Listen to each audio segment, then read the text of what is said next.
Hello dear students. आज के class में हम लोग सबसे पहले वैद्युत क्षेत्र रेखाओं के बारे में जानेंगे और फिर वैद्युत क्षेत्र रेखाओं के गुण के बारे में पढ़ेंगे। इससे पहले आप लोग क्लास में वैद्युत क्षेत्र और वैद्युत क्षेत्र की तीव्रता वगैरह पढ़े थे।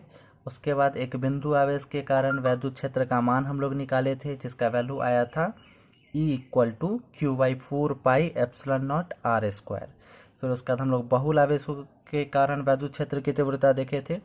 तो उसी क्रम में आगे का आपका टॉपिक है वैद्युत क्षेत्र रेखाएं। तो सबसे पहले हम लोग वैद्युत क्षेत्र रेखाएं क्या है इस चीज़ को समझेंगे, उसके बाद इसके गुण को देखेंगे। तो सबसे पहले हेडिंग दे देंगे वैद्युत क्षेत्र रेखाएं, जिसको इंग्लिश में आप इलेक्ट्रिक फील्ड लाइंस बोल सकते हैं। इलेक्ट्रिक फील्ड लाइंस समझाने के क्रम में कितनी बार इसका हम जिक्र किए होंगे वैद्युत क्षेत्र रेखाओं का, शायद आपके ध्यान में नहीं हो। तो जैसे मान लीजिए कि कोई एक आवेश है, तो उस आवेश के कारण इसके चारों तरफ बहुत सारी रेखाएं निकल रही होती है, बहुत सारा लाइन निकल रहा होता है। उस उस लाइन को हम लोग वैद्युत क्षेत्र रेखाएं कहेंगे। तो ये धन आवेश के कारण भी उसके चारों तरफ हमको दिखाई दे सकता है, या फिर ऋण आवेश के कारण भी उसके चारों तरफ दिखाई दे सकता है। जैसे हम लोग इससे पहले समझते थे कि एक आवेश के कारण इसके चारों तरफ जो क्षेत्र बनता है, उस क्षेत्र को हम लोग कहते हैं वैद्युत क्षेत्र। तो ये जो वैद्युत क्षेत्र बनता है, उसके बनने का कारण होता है कि इसके चारों तरफ से वैद्युत क्षेत्र रेखाएं निकल रही होती है। और ये जो वैद्युत क्षेत्र रेखाएं चारों तरफ से निकलती है, ये वैद्युत क्षेत्र का निर्माण करती हैं। तो वैद्युत क्षेत्र रेखाओं को अगर हम लोग परिभाषित करना चाहे तो हम लोग ऐसा बोल सकते हैं कि आवेश के कारण जो हमारे वैद्युत क्षेत्र में बहुत सारी रेखाएं निकल रही होती है, और रेखा आपका सीधा रेखा भी हो सकता है या फिर वक्र रेखा भी हो सकता है, टेढ़ा रेखा भी हो सकता है। इसको आगे हम लोग पढ़ेंगे कि सीधा कब होगा और वक्र कब होगा। तो ये जो रेखाएं निकल रही होती है, ये हमको स्पष्ट रूप से दिखती नहीं है, मतलब ये काल्पनिक है। काल्पनिक क्या कहिएगा, मतलब दिखती ही नहीं है। जैसे मान लीजिए कि अगर आप बल्ब जला रहे हैं तो बल्ब से चारों तरफ रेखाएं निकल रही है, जिसके वजह से आप किसी चीज़ को देख पा रहे हैं। तो उन रेखाओं को आप नहीं देख पा रहे हैं, वो जो रेखाएं निकलती हैं वो आपको काल्पनिक रेखाएं दिखती है। जैसे मान लीजिए दो चुंबक के साथ आप खेलते हैं, दोनों चुंबक एक दूसरे को आकर्षित करता है, तो उसके बीच में रेखाएं निकल रही होती है, चुंबकीय क्षेत्र रेखाएं, जो हमको नहीं दिखती है। तो उसको हम लोग बोल सकते हैं कि वो काल्पनिक रेखाएं हैं। या फिर एक दूसरे को दो चुंबक जब प्रतिकर्षित करती हैं तो उसके बीच भी रेखाएं होती है, जो रेखाएं हमको नहीं दिखती है, इसलिए उसको हम लोग काल्पनिक रेखाएं भी बोल सकते हैं। तो सबसे पहले इसके परिभाषा को हम लोग लिखते हैं, उसके बाद एक बार फिर से इस परिभाषा के हेल्प से इसको समझेंगे। सबसे पहले वैद्युत क्षेत्र रेखाएं, वैद्युत क्षेत्र रेखाएं विद्युत क्षेत्र में, या वैद्युत क्षेत्र में भी आप लिख सकते हैं। विद्युत क्षेत्र कहिए या वैद्युत क्षेत्र कहिए, एक ही बात है। विद्युत क्षेत्र में ऐसी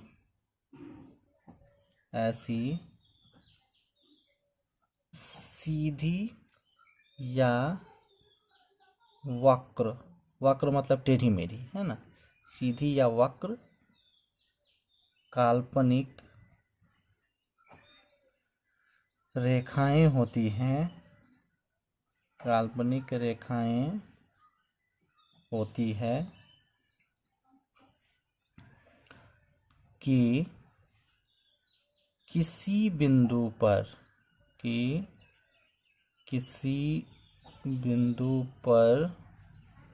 खींची गई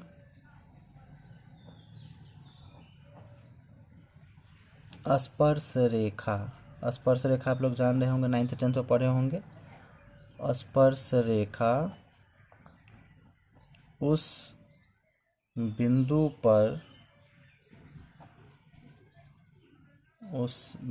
पर विद्युत क्षेत्र की या वैद्युत क्षेत्र की दिशा को प्रदर्शित करती है, या दिशा को बताती है, जो भी लिख सकते हैं, दिशा को प्रदर्शित करती है। अब समझिए, वैद्युत क्षेत्र रेखाएं वैद्युत क्षेत्र में ऐसी सीधी या वक्र काल्पनिक रेखाएं होती है। मतलब वैद्युत क्षेत्र रेखा जो है किसी भी वैद्युत क्षेत्र में, वैद्युत क्षेत्र हमारा कब बनेगा, जब हमारे पास एक आवेश होगा, तो आवेश के कारण इसके चारों तरफ हमारा वैद्युत क्षेत्र बनेगा। तो इस वैद्युत क्षेत्र में इससे जो रेखाएं निकल रही है, मतलब वैद्युत क्षेत्र में जो वैद्युत क्षेत्र रेखाएं निकल रही है वो सीधी हो सकती है या फिर वक्र भी हो सकती है, और उन रेखाओं को हम लोग क्या बोलते हैं काल्पनिक रेखाएं बोलते हैं। तो ये काल्पनिक रेखाएं, मान लीजिए ये जो निकल रही है, उस रेखा के ऊपर कहीं पर भी हम स्पर्श रेखा खींचेंगे, स्पर्श रेखा बुझ रहे हैं, टेंजेंट, मतलब उस ये जो हमारा रेखा निकल रहा है, मान लीजिए वैद्युत क्षेत्र रेखा जो निकल रहा है, मान लीजिए ऐसे करके ऐसे निकल रहा है, तो इससे सटता हुआ लाइन जो हम खींचेंगे उसी को हम लोग कहते हैं स्पर्श रेखा। तो स्पर्श रेखा जो हम खींचेंगे वही हमको वैद्युत क्षेत्र की दिशा को बताएगा। जैसे मान लीजिए उदाहरण के तौर पे एक हम लोग पहले ऐसे ले लेते हैं, मान लीजिए कि यहाँ पर कोई आवेश था जिसके कारण वैद्युत क्षेत्र रेखा ऐसे निकल रहा है, इधर की तरफ जा रहा है, ऐसे जा रहा है, ठीक।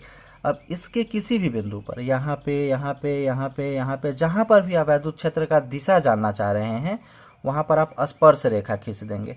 जैसे मान लीजिए कि इस बिंदु पर आप जानना चाह रहे हैं, तो यहाँ पर स्पर्श रेखा क्या होगा, एक ऐसा लाइन जो इसे सटते हुए जा रहा हो। जैसे मान लीजिए यहाँ पर अगर आप खींचेंगे इसे सटता हुआ लाइन, तो कैसा होगा, ऐसा होगा।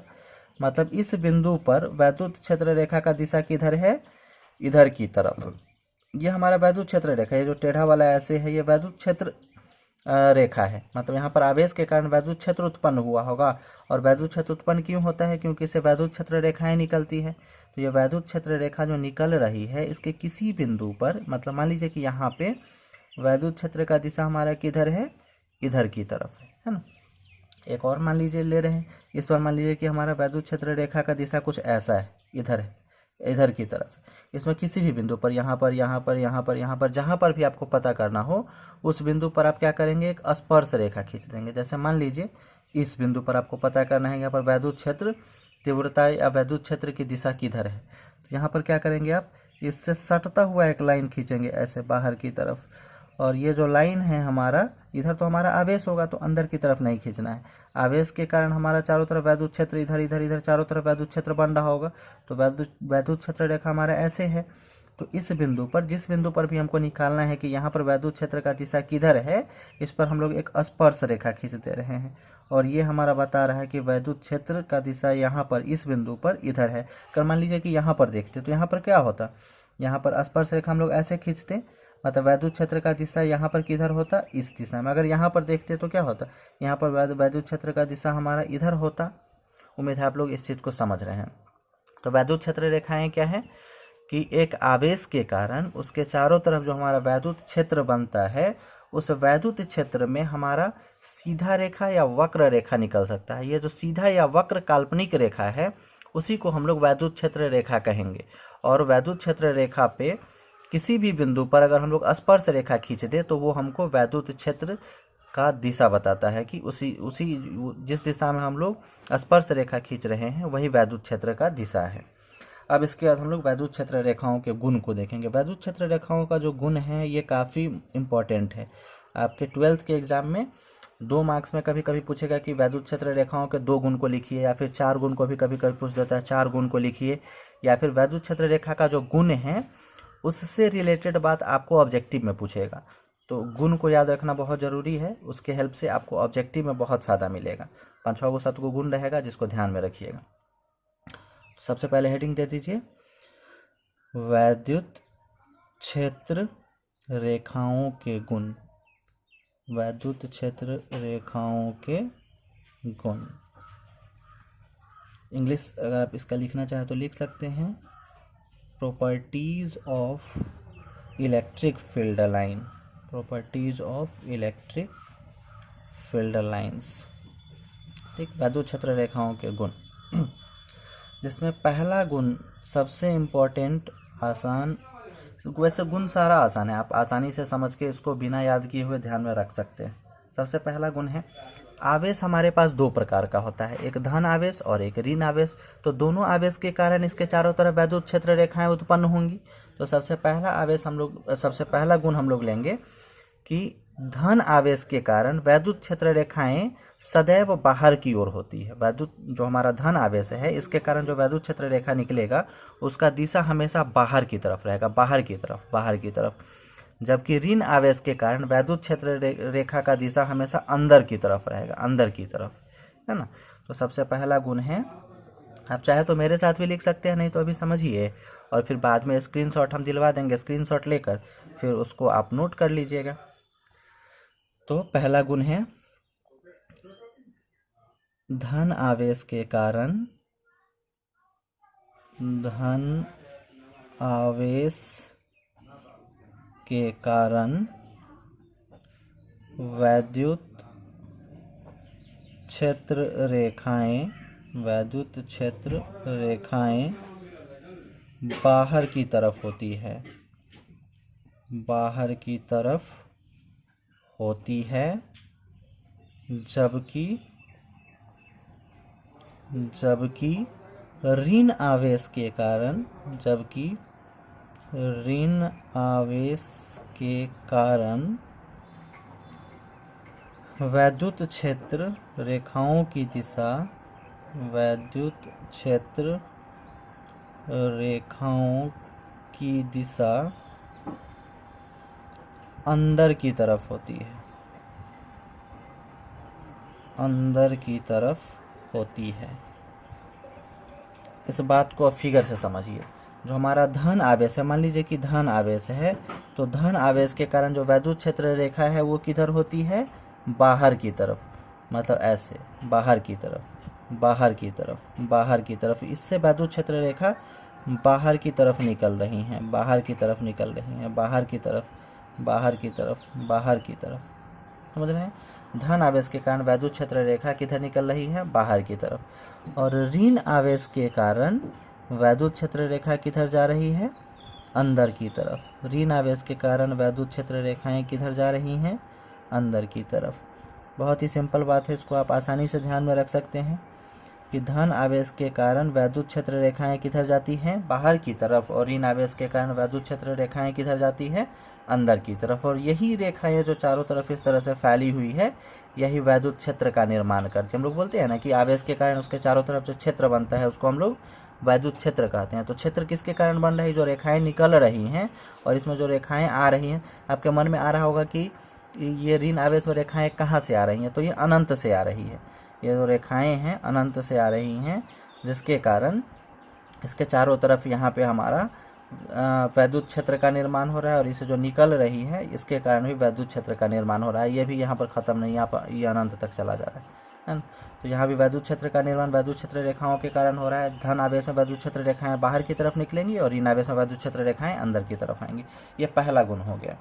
अब दूसरा गुण हम लोग देखते हैं।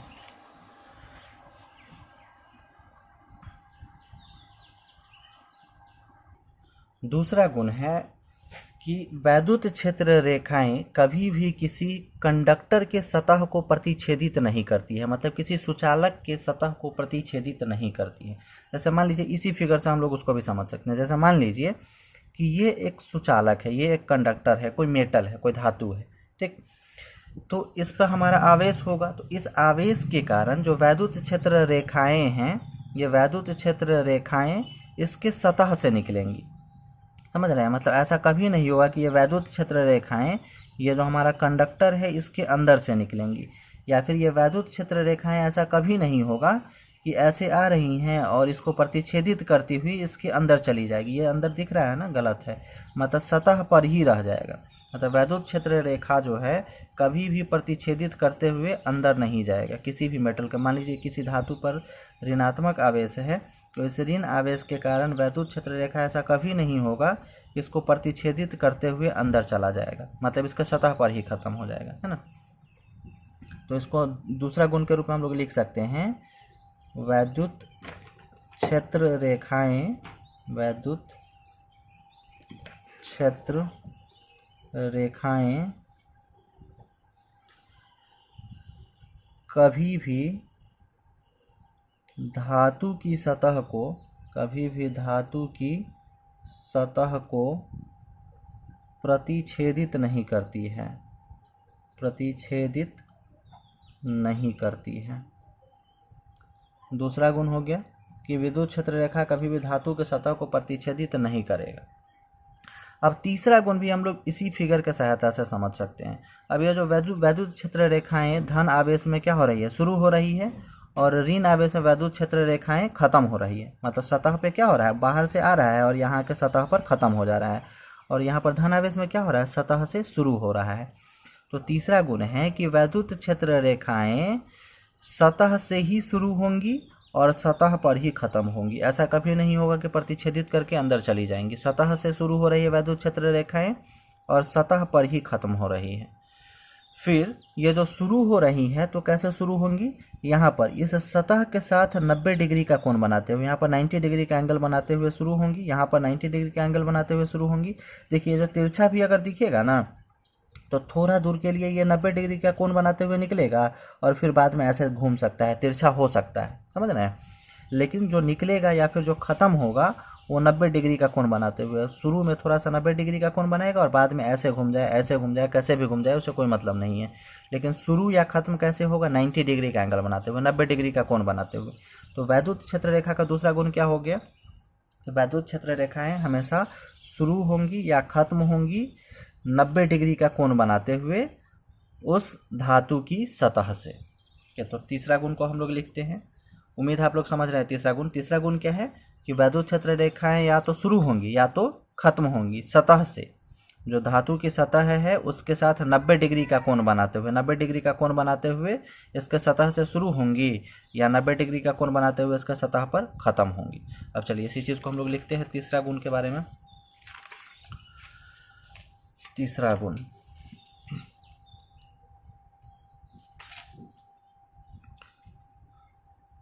वैद्युत क्षेत्र रेखाएं धातु की सतह से ही शुरू होती है एवं सतह पर ही खत्म होती है। सतह पर ही खत्म होती है लंबवत। लंबवत सतह से ही शुरू होंगी और सतह पर ही खत्म होगी, कैसे, लंबवत, या फिर 90 डिग्री का कोण बनाते हुए, 90 डिग्री का 90 डिग्री का कोण बनाते हुए, 90 डिग्री का कोण बनाते हुए। इस बात को आप चाहे तो अपने भाषा में भी लिख सकते हैं, बस आपको समझ लेना है। वैद्युत क्षेत्र रेखाएं धातु की सतह से 90 डिग्री कोण बनाते हुए या फिर लंबवत शुरू होती है एवं सतह पर लंबवत ही खत्म होती है। समझ रहे हैं, मतलब इसको हम शुरू में नहीं लंबवत अटैच कर पाए हैं इसलिए ऐसे लिख दिए हैं कि वैद्युत क्षेत्र रेखाएं धातु की सतह से लंबवत शुरू होती है एवं सतह पर लंबवत ही खत्म होती है। या फिर ऐसे भी लिख सकते हैं वैद्युत क्षेत्र रेखाएं धातु की सतह से ही शुरू होती है एवं सतह पर ही खत्म होती है लंबवत, 90 डिग्री का कोण बनाते हुए, है ना। पूर्ण विराम डाल दीजिए। वैद्युत क्षेत्र रेखाएं हमेशा कैसे शुरू होंगी, सतह से लंबवत ही शुरू होंगी और लंबवत ही खत्म होंगी। ये तीसरा गुण था।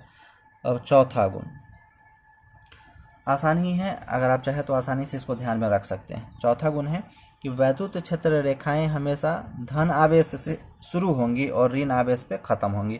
अब जैसे मान लीजिए कि अभी एक ही आवेश था, तो एक ही आवेश था, मान लीजिए कि धन आवेश था तो सिर्फ शुरू हो रहा था और ऋण आवेश था तो सिर्फ ख़त्म हो रहा था उस पर। अब मान लीजिए कि अगर हमारे पास दो आवेश हो, एक धन आवेश हो और दूसरा ऋण आवेश हो। मान लीजिए कि हमारे पास एक धन आवेश है और दूसरा ऋण आवेश है, तो हम लोग क्या जानते हैं, वैद्युत क्षेत्र रेखाएं धन आवेश से बाहर की तरफ निकलती है और ऋण आवेश में क्या होता है, अंदर की तरफ जाती है। ऐसा हम लोग पढ़े हैं अभी।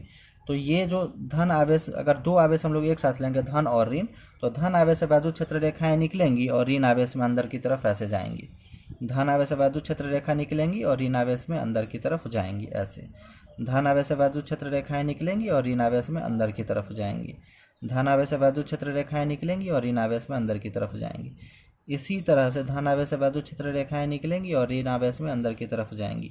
धन आवेश से वैद्युत क्षेत्र रेखाएं निकल रही हैं और ऋण आवेश में अंदर की तरफ जा रही है ना। तो यहाँ से धन आवेश से वैद्युत क्षेत्र रेखाएं निकल रही हैं और ऋण आवेश में अंदर की तरफ जा रही हैं। ठीक है, धन आवेश से वैद्युत क्षेत्र रेखाएं निकलेंगी और ऋण आवेश में जाएंगी। इसी तरह से मान लीजिए इधर का भी हम लोग एज्यूम करेंगे कि ऐसे निकल के ऐसे करते हुए ऐसे जा रहा है, इनफाइनाइट होते हुए जा रहा है, ऐसे करते हुए जा रहा है, एक और बना दीजिए, ऐसे करते हुए जा रहा है।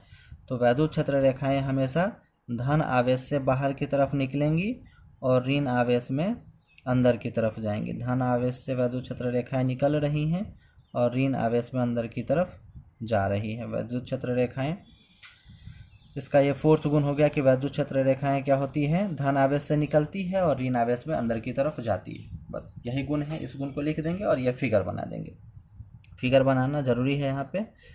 वैद्युत क्षेत्र रेखाएं धन आवेश से निकलती है एवं ऋण आवेश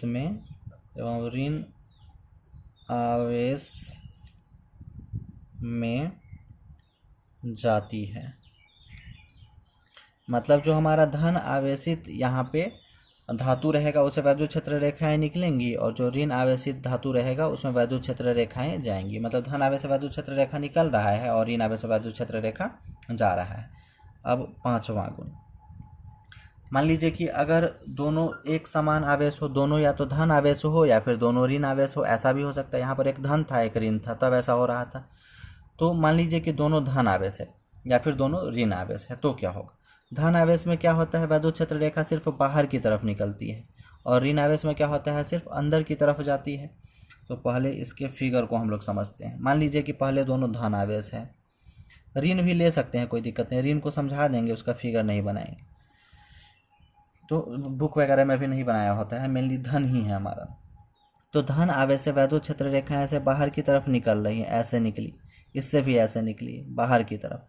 तो बाहर निकलने के बाद मतलब ये जो धन आवेश के वैद्युत क्षेत्र रेखा है इसको आगे ऐसे बढ़ना चाहिए, इसके कारण जो वैद्युत क्षेत्र रेखा है इसको आगे ऐसे बढ़ना चाहिए और दोनों क्या होना चाहिए, दोनों एक दूसरे को ऐसे मिलना चाहिए, ऐसे काटना चाहिए। तो संभव है, ऐसे काटना नहीं संभव है। आप लोग पहले से पढ़े हैं एक चीज़ कि समान आवेश एक दूसरे को प्रतिकर्षित करता है। अब प्रतिकर्षण करने के पीछे या फिर विकर्षण करने के पीछे क्या कारण होता है कि इससे जो वैद्युत क्षेत्र रेखा निकल रही है, समान आवेश है, दोनों धन आवेश ही है, तो इससे जो वैद्युत क्षेत्र रेखा निकल रही है वो बाहर की तरफ ऐसे जाना चाह रही है और इससे जो वैद्युत क्षेत्र रेखा निकल रही है वो बाहर की तरफ इधर जाना चाह रही है। तो इस स्थिति में क्या होगा, दोनों एक दूसरे को नहीं काट सकता है, दोनों क्या होगा, ऐसे करके ऐसे घूम जाएगा, ऐसे करके ऐसे घूम जाएगा। समझ रहे हैं, मतलब इस धन आवेश के कारण जो वैद्युत क्षेत्र रेखा निकल रही है ऐसे करके ऐसे घूम जाएगी और इसके कारण जो वैद्युत क्षेत्र रेखा निकल रही है ऐसे करके ऐसे घूम जाएगी, लेकिन एक दूसरे को प्रतिच्छेदित नहीं करेगी। समझ रहे हैं। अब हर तरफ से इससे तो बहुत सारा वैद्युत क्षेत्र रेखा निकल रहा है, इधर इधर इधर इधर इधर इधर इधर इधर, इससे भी ऐसे ऐसे ऐसे ऐसे ऐसे चारों तरफ वैद्युत क्षेत्र रेखा निकल रही है। तो नीचे वाला ही वैद्युत क्षेत्र रेखा क्या होगा, ऐसे घूम जाएगी, इसके कारण जो वैद्युत क्षेत्र रेखा निकल रही है वो भी ऐसे घूम जाएगी, मतलब एक दूसरे को प्रतिच्छेदित नहीं करेगी। इसी कारण से अब देखिए, एक दूसरे को प्रतिच्छेदित करे या एक दूसरे में सटे तब ना एक दूसरे को प्रतिकर्षित नहीं करेगी। इसलिए जो समान आवेश है एक दूसरे को कितना भी आप सटाने का प्रयास कीजिएगा वो नहीं सटेगी, प्रतिकर्षित करेगी। और नहीं सटने के पीछे क्या कारण है कि जो वैद्युत क्षेत्र रेखाएं हैं एक दूसरे को सटने ही नहीं दे रहा है, सटने ही नहीं देगा कभी। समझ रहे हैं। इसी कारण से चुंबक में आप देखिएगा कि एक तरफ तो सट जाएगा, जैसे नॉर्थ पोल साउथ पोल था, नॉर्थ पोल साउथ पोल एक दूसरे का अपोजिट पोल चिपक जाएगा, लेकिन जैसे ही आप सेम पोल को ला देंगे आप कितना भी सटाने का प्रयास करेंगे नहीं सटेगी। उसके पीछे भी क्या कारण होता है कि वैद्युत क्षेत्र रेखाएं चारों तरफ से निकल रही होती हैं जो एक दूसरे को नहीं सटने देती है। सेम कंडीशन यहाँ भी हो जा रहा है। यहाँ जो हमारा वैद्युत क्षेत्र रेखा निकल रहा है वहाँ पर चुंबकीय क्षेत्र रेखा था, चुंबक में नहीं सटने दे रहा था।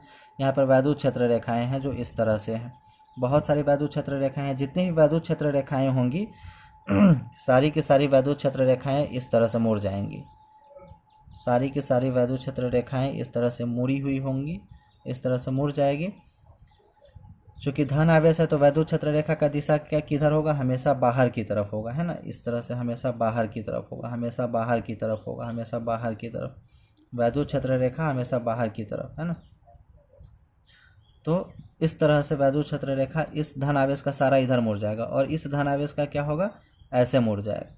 मतलब ऐसे मुड़ क्यों रहा है, ये जो मुड़ रहा है इसके प्रभाव के कारण, और इसका जो ये मुड़ रहा है इधर की तरफ इसके प्रभाव के कारण, दोनों एक दूसरे का प्रभाव के कारण एक दूसरे से दूर मुड़ जाएगा। समझ रहे हैं।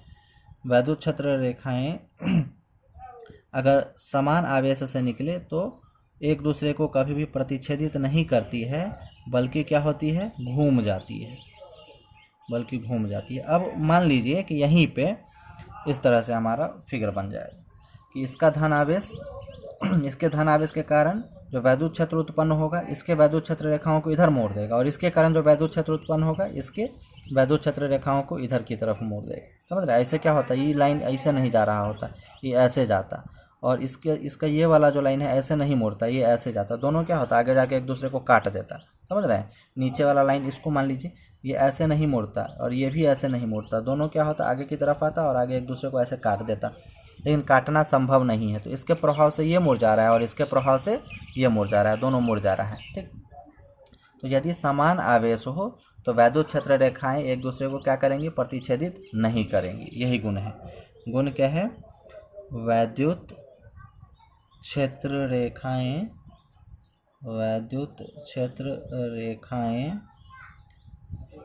कभी भी एक दूसरे को प्रतिच्छेदित नहीं करती है, एक दूसरे को प्रतिच्छेदित नहीं करती है, बल्कि अपने पथ से, पथ कहिए या रास्ता कहिए, अपने पथ से घूम जाती है, अपने पथ से घूम जाती है। वैद्युत क्षेत्र रेखाएं जो है कभी भी एक दूसरे को प्रतिच्छेदित नहीं करेंगी, लेकिन क्या होगा, अपने रास्ते से घूम जाएंगे, अपने रास्ते से विचलित हो जाती है। समझ रहे हैं। ये पांचवा गुण है। अब लास्ट गुण और छठा गुण। इस गुण का कहना है कि अगर आवेश का संख्या ज़्यादा हो, अगर हमारे पास आवेश ज़्यादा हो तो वैद्युत क्षेत्र क्या होगा, ज़्यादा उत्पन्न होगा, और वैद्युत क्षेत्र रेखाएं भी ज़्यादा संख्या में होंगी और एक दूसरे से ज़्यादा नज़दीक होंगी। अब जैसे मान लीजिए दो फिगर को हम लोग बनाते हैं और इसकी सहायता से इस चीज़ को समझते हैं। जैसे मान लीजिए कि एक फिगर ये है, ठीक, इसमें धन आवेश ये है, इसमें धन आवेश ये है। अच्छा, इस फिगर में ऋण आवेश वाले बात को हम नहीं समझाए हैं, थोड़ा सा ध्यान से निकल गया है, समझ लीजिए। वैसे कुछ खास नहीं है, दोनों सेम ही है। मान लीजिए कि यहाँ पर भी ऋण आवेश होता है, यहाँ पर भी ऋण आवेश होता, तो ये जो वैद्युत क्षेत्र रेखाएं बाहर की तरफ जा रही हैं वो वैद्युत क्षेत्र रेखाएं क्या होती, अंदर की तरफ आ रही होती। जितनी भी वैद्युत क्षेत्र रेखाएं जो बाहर की तरफ सारी की सारी जा रही हैं, सारी की सारी क्या होती, अंदर की तरफ होती और सेम फिगर होता। आप समझिए इस बात को। जैसे मान लीजिए यहाँ भी ऋण आवेश है, यहाँ भी ऋण आवेश है, तो अनंत से जो वैद्युत क्षेत्र रेखाएं हैं इसको मान लीजिए, वैद्युत क्षेत्र रेखा अंदर की तरफ ऐसे जा रही होती और इसमें वैद्युत क्षेत्र रेखा अंदर की तरफ ऐसे जा रही होती। तो मान लीजिए ये ऐसे जाएंगी तो एक दूसरे को क्या करेंगे, प्रतिच्छेदित करते हुए जाएंगी। तो क्या होता है, जो इन्फाइनाइट से, जो अनंत से आ रही होती है, प्रतिच्छेदित करती हुई नहीं जाती है पहले से ही। मान लीजिए कि ऐसे दूर से आ रही है तो ऐसे आने का जैसे प्रतिच्छेदित करती हुई जाना चाहिए था, तो प्रतिच्छेदित करती हुई नहीं जाएंगी, क्या होंगी, ऐसे यहाँ पर आने का ऐसे दोनों अलग अलग मुड़ जाएंगी, ऐसे एक दूसरे से अलग ही मुड़ के चली जाएंगी। समझ रहे हैं। मान लीजिए कि यहाँ पे एक वैद्युत क्षेत्र रेखा ऐसे जाती, एक ऐसे जाती, दोनों एक दूसरे के ऊपर से होती हुई जाती, तो क्या होगा, ऐसा नहीं होगा। इनफाइनाइट से आके यहाँ से आ रहा है ना, इनफाइनाइट से आके ऐसे चली जाएगी और यहाँ से इनफाइनाइट से आके ऐसे चली जाएगी। मतलब वैद्युत क्षेत्र रेखाएं दोनों धन आवेश हो या फिर दोनों ऋण आवेश हो, अगर दोनों समान आवेश है तो कभी भी एक दूसरे को प्रतिच्छेदित नहीं करेगी, बल्कि क्या होगी, अपने रास्ते से घूम जाएगी, अपने पथ से घूम जाएगी। अगर एक धन आवेश हो और एक ऋण आवेश हो, उस स्थिति में क्या होगा कि वैद्युत क्षेत्र रेखाएं धन आवेश से शुरू होकर और ऋण आवेश पे खत्म हो जाएगी। ठीक। अब इस गुण को समझिए, छठे गुण को। मान लीजिए कि हमारे पास एक धातु है, एक कंडक्टर है जिसके ऊपर इतना धन आवेश है, एक और धातु है जिसके ऊपर उतना ही बड़ा धातु है जितना बड़ा ऊपर है, लेकिन इसके ऊपर धन आवेश का संख्या कम है। ऋण आवेश भी आप लेंगे तो कोई दिक्कत नहीं है, लेकिन जनरली हम लोग धन आवेश लेके चलते हैं। अब दोनों में क्या ऑब्जर्व कर रहे हैं, ऊपर वाले में धन आवेश का संख्या ज़्यादा है, नीचे वाले में धन आवेश का संख्या कम है। तो जहाँ धन आवेश का संख्या ज़्यादा होगा वहाँ पर क्या होगा, वैद्युत क्षेत्र रेखाएं, सबसे पहले वैद्युत क्षेत्र ज़्यादा उत्पन्न होगा। जैसे मान लीजिए कि अगर छोटा चुंबक हो तो उसके कारण चुंबकीय क्षेत्र क्या होगा, छोटा होगा। अगर बड़ा चुंबक हो हमारे पास तो चुंबकीय क्षेत्र क्या होगा, ज़्यादा बड़ा होगा। उसी तरह से अगर मान लीजिए कि यहाँ पर धन आवेश का संख्या यहाँ पर ज़्यादा है, तो इसके कारण इसके चारों तरफ वैद्युत क्षेत्र रेखाएं भी क्या होंगी, ज़्यादा निकलेंगी। तो यहाँ जो वैद्युत क्षेत्र रेखा है वो इस तरह से निकलेंगी। वैद्युत क्षेत्र रेखा इस तरह से कुछ निकल रही है, वैद्युत क्षेत्र रेखा कुछ इस तरह से निकल रही है, वैद्युत क्षेत्र रेखा कुछ इस तरह से निकल रही है ना। और यहाँ पर जो वैद्युत क्षेत्र रेखा निकलेगी वो कुछ इस तरह से, यहाँ का वैद्युत क्षेत्र रेखा कुछ इस तरह से। अब आप दोनों में क्या अंतर महसूस कर रहे हैं? यहाँ पर धन आवेश ज़्यादा था तो वैद्युत क्षेत्र ज़्यादा होगा, वैद्युत क्षेत्र ज़्यादा होगा, वैद्युत क्षेत्र रेखाएं ज़्यादा संख्या में निकलेंगी, वैद्युत क्षेत्र रेखाएं ज़्यादा संख्या में निकलेंगी तो क्या होगा, एक दूसरे से ज़्यादा नज़दीक होगी। इसी का ठीक उल्टा यहाँ पर है। और वैद्युत आवेश कम होगा तो वैद्युत क्षेत्र रेखा, सबसे पहले वैद्युत क्षेत्र कम बनेगा, वैद्युत क्षेत्र कम होगा तो वैद्युत क्षेत्र रेखा का संख्या कम होगा, और रेखा का संख्या कम होगा तो क्या होगा, एक दूसरे के बीच में गैप ज़्यादा होगा, एक दूसरे के बीच में दूरी ज़्यादा होगा। ठीक है, तो इस बात को लिखते हैं पहले हम लोग। यदि आवेश ज़्यादा हो, यदि आवेश ज़्यादा हो तो वैद्युत क्षेत्र ज़्यादा होगा, वैद्युत क्षेत्र ज़्यादा होगा। पहला बात, अगर आवेश ज़्यादा है तो वैद्युत क्षेत्र ज़्यादा होगा। फिर दूसरा बात,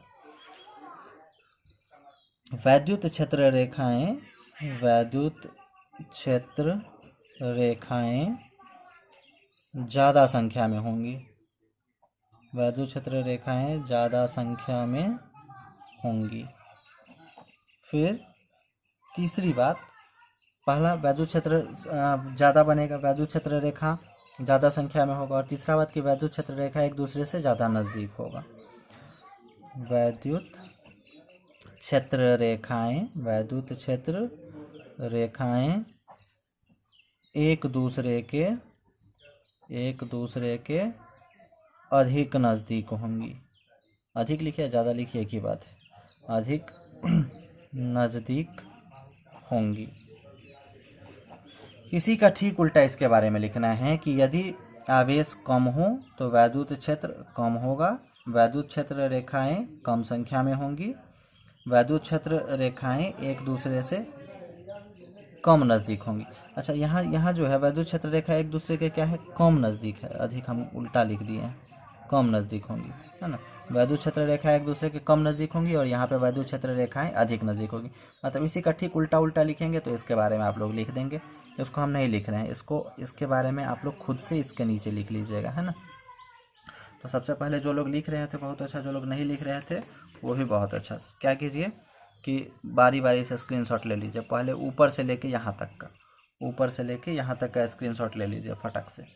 वीडियो स्क्रीनशॉट कैसे लेना है, वीडियो को बीच में से रोक दीजिएगा, उसके बाद स्क्रीनशॉट लेने का आपके मोबाइल में जो भी ऑप्शन होगा ऊपर से स्क्रॉल बार में होगा, या फिर जो वॉल्यूम वाला और ऑफ ऑन करने वाला जो बटन होता है उस दोनों को एक साथ दबाने से स्क्रीनशॉट आ जाता है। तो आप जैसे भी सुविधा हो आप स्क्रीनशॉट ले लीजिए।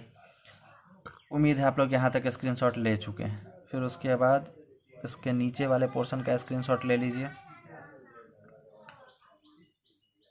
वीडियो को पॉज करके फटाक से स्क्रीनशॉट ले लीजिए। उम्मीद है आप लोग यहाँ तक का भी स्क्रीनशॉट ले चुके हैं। अब नेक्स्ट पेज का ले लीजिएगा, अब इसका स्क्रीनशॉट ले लीजिए।